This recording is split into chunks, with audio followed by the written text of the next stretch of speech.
Amy and I left her apartment behind, carrying our hastily assembled bug-out bags. We drove through the city's chaotic streets, our senses on high alert. The echoes of distant screams and sporadic gunshots rang out, serving as a grim reminder of the chaos that had taken hold. Our journey was fraught with danger, and we clung to each other as we navigated the streets.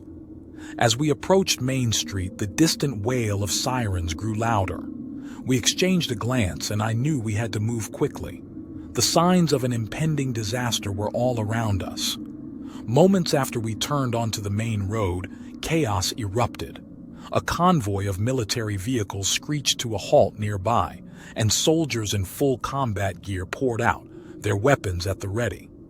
The National Guard had arrived to contain the infected, but in doing so, they brought a new wave of turmoil to the city.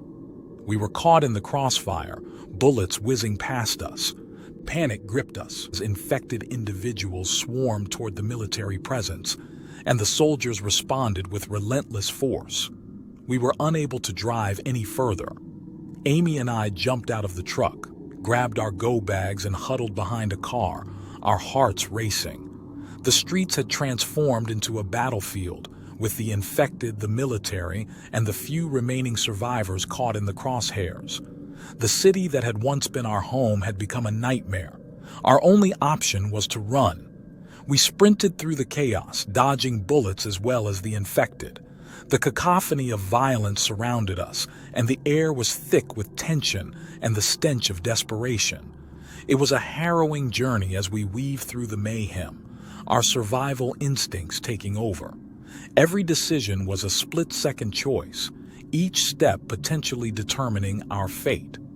We were just two ordinary people caught in the maelstrom of a city gone mad. After what felt like an eternity, we managed to distance ourselves from the immediate danger.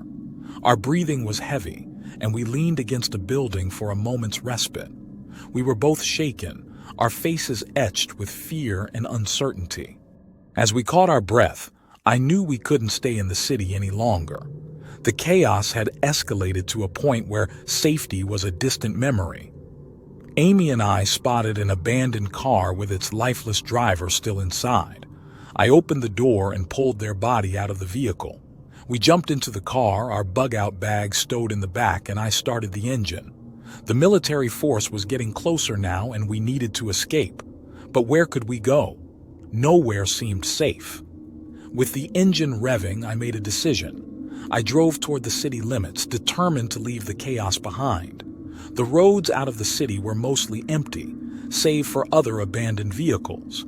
It appeared that most of the city's population was infected now, and were staying within city limits to wreak havoc on anyone who wasn't yet infected. Amy and I drove in silence, our thoughts filled with uncertainty. We had no destination, no plan, and no guarantee of safety. As the city's skyline faded in the rearview mirror, I couldn't help but reflect on the life we had left behind. Our home, our friends, our sense of security. They were all casualties of the chaos that had consumed the city. The road ahead stretched out before us, and I had no idea where it would lead. But one thing was certain: Amy and I were in this together. We would face whatever challenges the world had in store, relying on our survival instincts and each other as we sought refuge from the nightmare of the infected and the chaos of a world turned upside down.